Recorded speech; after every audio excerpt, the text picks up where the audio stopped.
ഉത്തരാഖണ്ഡിലെ ഉത്തരകാശിയിലെ മനോഹരമായ പ്രദേശമാണ് ധരാലി. ആ ധരാലി ഇന്ന് ദുരന്ത ഭൂമിയാണ്. ആ ദുരന്ത ഭൂമിയിലേക്ക് മാതൃഭൂമി ന്യൂസ് സംഘം അർജുൻ പീതാംബരനും വൈശാഖും അല്പസമയം മുൻപാണ് എത്തിയത്. ഞെട്ടിക്കുന്ന കാഴ്ചകളാണ് അവർ കണ്ടുകൊണ്ടിരിക്കുന്നത്.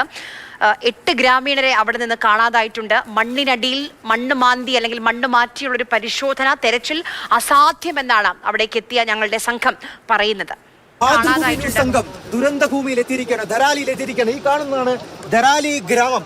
നോക്കൂ, ഒരു നദി ചളിയും മണ്ണും കൊണ്ട് ഗ്രാമത്തെ മൂടിയിരിക്കുന്നു. ഇവിടെ ഒരു ഗ്രാമം ഉണ്ടായിരുന്നു, ഇവിടെ വലിയൊരു പുഴയുണ്ടായിരുന്നു. പക്ഷെ ആ പുഴ ഇപ്പോൾ പല ഭാഗങ്ങളായി ഒഴുകുകയാണ്. ഇവിടെ ഖീർഗംഗയും അതുപോലെ തന്നെ ഭൈരതി നദിയും ഉണ്ടായിരുന്നു.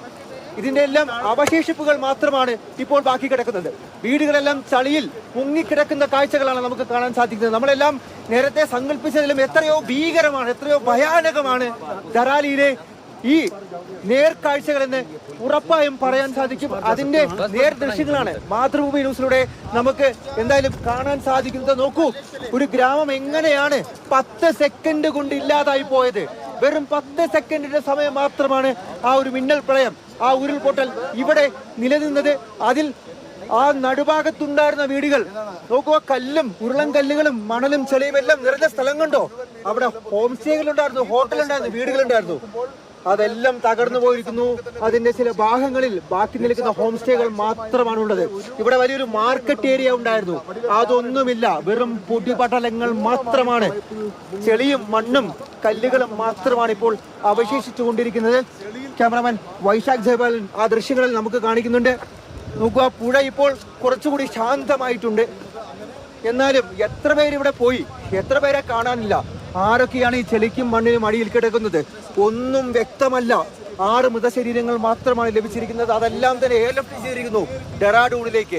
അതിനപ്പുറം എത്ര പേരെ കണ്ടെത്താനുണ്ടെന്ന് ഒരു രീതിയിലും നമുക്ക് പറയാൻ സാധിക്കില്ല, അത് പ്രവചിക്കാനും സാധിക്കില്ല. അനൗദ്യോഗിക കണക്കുകൾ അത്രത്തോളം ഞെട്ടിക്കുന്നതാണ്. 100-ലധികം ആളുകളെ കണ്ടെത്താനുണ്ട് എന്നതാണ് നമുക്ക് ലഭിക്കുന്ന വിവരം.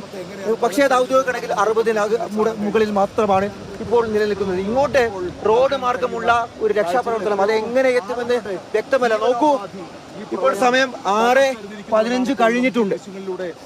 മഴക്കാറാണ്, കോട ഇറങ്ങിയിട്ടുണ്ട്. ഹെലികോപ്റ്റർ സർവീസ് പോലും നിർത്തിവെക്കേണ്ടി വരുന്ന അത്രത്തോളം പ്രതികൂലമായിട്ടുള്ള കാലാവസ്ഥയാണ് ഉത്തരകാശിയിൽ, പ്രത്യേകിച്ചും ഈ ധരാലി എന്ന് പറയുന്ന അതിർത്തി പ്രദേശമായിരിക്കുന്നു. കുറച്ചുകൂടി പോയി കഴിഞ്ഞാൽ ഗംഗോത്രി എത്തും. അവിടെ ഒരു രീതിയിലും രക്ഷാപ്രവർത്തനം ഇപ്പോൾ നടത്താൻ സാധിക്കില്ല. കാരണം കാലാവസ്ഥ അത്രത്തോളം മോശമാണ്. ഹെലികോപ്റ്ററുകളിൽ ആളുകളെ ഒഴിപ്പിക്കാൻ സാധിക്കില്ല. വാഹനങ്ങൾ ഇങ്ങോട്ട് എത്തുമ്പോഴേക്കും അത് ആഴ്ചകൾ കഴിഞ്ഞിട്ടുണ്ടാവും. അപ്പോഴേക്കും എന്തെങ്കിലും അവശേഷിപ്പ് ഇവിടെ ഉണ്ടായാൽ അത്രയും ഭാഗം. NDRFന്റെ കുറച്ച് അംഗങ്ങൾ അവിടെ നമുക്ക് ദൃശ്യങ്ങളിൽ കാണാം. NDRFന്റെ അംഗങ്ങളുണ്ട്. പക്ഷേ അവരെ കൊണ്ടും ഒരു സ്നിഫർ ഡോഗും അതിനപ്പുറത്തേക്ക് ഡ്രോൺ സംവിധാനങ്ങളും ചില റഡാറുകളും ഉണ്ട്. ഇതെല്ലാം എയർലിഫ്റ്റ് ചെയ്തുകൊണ്ടാണ് ഇവിടേക്ക് ഈ ധരാലിയിലേക്ക് എത്തിക്കുന്നത്. അതും ഉപയോഗിച്ചുകൊണ്ട് വളരെ പരിമിതമായിട്ടുള്ള ഉപകരണങ്ങൾ ഉപയോഗിച്ചുകൊണ്ടാണ് രക്ഷാപ്രവർത്തനം ഇപ്പോൾ പുരോഗമിച്ചുകൊണ്ടിരിക്കുന്നത്. നമ്മൾ ആ ഗ്രാമത്തിലേക്ക് ഇറങ്ങി പോവുകയാണ്. ഈ വഴി ഇത്രത്തോളം വന്ന വഴി അത്രത്തോളം ദുർഘടം പിടിച്ചതായിരുന്നു. വാഹനങ്ങൾ മുന്നോട്ട് വരുന്നില്ല. ഏകദേശം 30 കിലോമീറ്ററിന് അടുത്ത് കാൽനടയായും ബാക്കിയുള്ള ദൂരങ്ങൾ ചെറിയ വാഹനങ്ങളിലും സഞ്ചരിച്ച് നമ്മൾ ഇങ്ങോട്ടെത്തി. എന്താണ് ധരാലിയിൽ സംഭവിച്ചത് എന്നുള്ളതിന്റെ നേർക്കാഴ്ച എല്ലാവരെയും കാണിച്ചു തരണം. നമ്മൾ സങ്കല്പിക്കുന്നത് പോലെയല്ല ഇവിടെ ഉണ്ടായിരിക്കുന്നത്. വാർത്താ ഏജൻസികളിലൂടെ ചില ദൃശ്യങ്ങളാണ് പുറത്തു വന്നത്, മറിച്ച് കരസേനയും പുറത്തുവിട്ട ദൃശ്യങ്ങളുണ്ട്. പക്ഷെ ഇതാണ്, നോക്കൂ, നമുക്ക് നേർക്കാഴ്ച കാണാം. എന്താണ് ധരാലിയിൽ 3 ദിവസം മുൻപുണ്ടായത്, അതിന്റെ നേർക്കാഴ്ച, അതിന്റെ അവശേഷിപ്പാണ്. ആ മലയിടുക്കിലൂടെ നമുക്കിപ്പോൾ കാണാം, ആ കല്ലുകൾ വരുന്ന വഴി കാണാം. അതിലൂടെയാണ് ഉരുൾപൊട്ടി ഒലിച്ചു വന്നത്. അത് എത്ര ദൂരത്തു നിന്ന് വന്നു എന്നുള്ള കാര്യം അറിയില്ല. മേഘവിസ്ഫോടനമാണോ അതോ മഞ്ഞുമലയിടിഞ്ഞ് അതിന്റെ ഭാഗങ്ങൾ താഴേക്ക് വന്ന് വെള്ളമായി ഉരുകി ഒലിച്ചു വന്നതാണോ വ്യക്തമല്ല. പക്ഷെ ഉത്തരാഖണ്ഡ് ഇതുപോലെ ഒരുപാട് ദുരന്തങ്ങൾ കണ്ടതാണ്, അതെല്ലാം അതിജീവിച്ചതാണ്. പക്ഷെ അതിനേക്കാളൊക്കെ ഒരു പക്ഷേ വലിയൊരു ദുരന്തം തന്നെയാണ് ഇപ്പോൾ ഉണ്ടായിരിക്കുന്നത്. ധരാലിയിൽ ഒരു ഗ്രാമവാസികൾ ഒരുപാട് പേർ ടൂറിസത്തെ ആശ്രയിച്ച് ഇവിടെ ഉണ്ടായിരുന്നു. ഗംഗോത്രിയിലേക്ക് എത്തുന്ന യാത്രക്കാരെല്ലാവരും, സഞ്ചാരികൾ, തീർത്ഥാടകരെല്ലാവരും ഇവിടെ എത്തി ഒരുപക്ഷെ വണ്ടി നിർത്തി ഭക്ഷണം കഴിക്കും, അല്ലെങ്കിൽ സ്റ്റേ ചെയ്യും, നിൽക്കും, അതെല്ലാം ഉണ്ട്. അത്തരം ആകെ മണ്ണാണെങ്കിലും ഇവിടെ മണ്ണു നീക്കി യന്ത്രങ്ങളോ മറ്റ് ബുൾഡോസറുകളോ പരിശോധനയോ മണ്ണ് നീക്കിയുള്ള പരിശോധനയോ നടക്കുന്നില്ല. ഒരുപക്ഷെ അത് മോശം കാലാവസ്ഥയായതുകൊണ്ടാകാം. കാലാവസ്ഥ മാനം തെളിഞ്ഞു കഴിഞ്ഞാൽ വീണ്ടും പരിശോധന ആരംഭിച്ചേക്കാം. പക്ഷെ നോക്കൂ, ആളുകൾ 100-ലധികം ആളുകൾ കിടക്കുന്നത് ഈ മണ്ണിനടിയിലാണ്.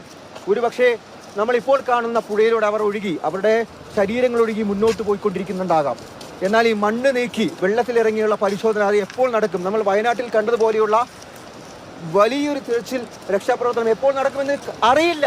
അതിനാരും കുറ്റം പറയാനും സാധിക്കില്ല. കാരണം ഇവിടേക്ക് സഹായം എത്തുന്നത് അത്രത്തോളം പരിമിതമാണ്. വ്യോമസേനയുടെയും കരസേനയുടെയും ഹെലികോപ്റ്ററുകൾ, NDRFയുടെ ഹെലികോപ്റ്ററുകൾ, ചില സിവിൽ ഹെലികോപ്റ്ററുകൾ ഉത്തരാഖണ്ഡ് ലീസിനെടുത്തത്, അതൊക്കെ ഉപയോഗിച്ച് പരിമിതമായിട്ടുള്ള ഭാരത്തിലുള്ള ഉപകരണങ്ങൾ ഇവിടെ കൊണ്ട് ഇറക്കാം. മടങ്ങി പോകുമ്പോൾ കുടുങ്ങിക്കിടക്കുന്ന ആളുകളെ തിരിച്ചു കൊണ്ടുപോകാം. അതിനപ്പുറത്തേക്ക് ഒന്നും ചെയ്യാൻ കഴിയുന്നില്ല. വാഹനങ്ങൾ ഇങ്ങോട്ട് എത്തുന്നില്ല. അത്രയും ഗുരുതരമായിട്ടുള്ള അവസ്ഥയാണ്. മഴ ഇനിയും പെയ്തു കഴിഞ്ഞാൽ മണ്ണും ചെളിയും കല്ലും ഉരുണ്ട് താഴേക്ക് ഇറങ്ങും. ഈ ധരാലി മേഖല മാത്രമല്ല, മുന്നോട്ട് പോകുന്നിടത്തെല്ലാം ഹർഷിലും അവിടുന്ന് മുന്നോട്ടും ഗംഗ്നാനിയിലും എല്ലാം തന്നെ ആ ഭീഷണി ഇപ്പോൾ നിലനിൽക്കുന്നുണ്ട്. ആ ഭീഷണി വളരെ വലിയ ഭീഷണിയാണ്. ഉത്തരാഖണ്ഡിലെ ജനങ്ങളുടെ മേലെ ഒരു ആറ്റം ബോംബ് പോലെ പെയ്തിറങ്ങാൻ സാധ്യമായിട്ടുള്ള വലിയ വലിയ വലിയ ഭീഷണികൾ. മഴയാണ്, മോശം കാലാവസ്ഥയാണ് ഇതെല്ലാം വരുത്തി വെക്കുന്നതും.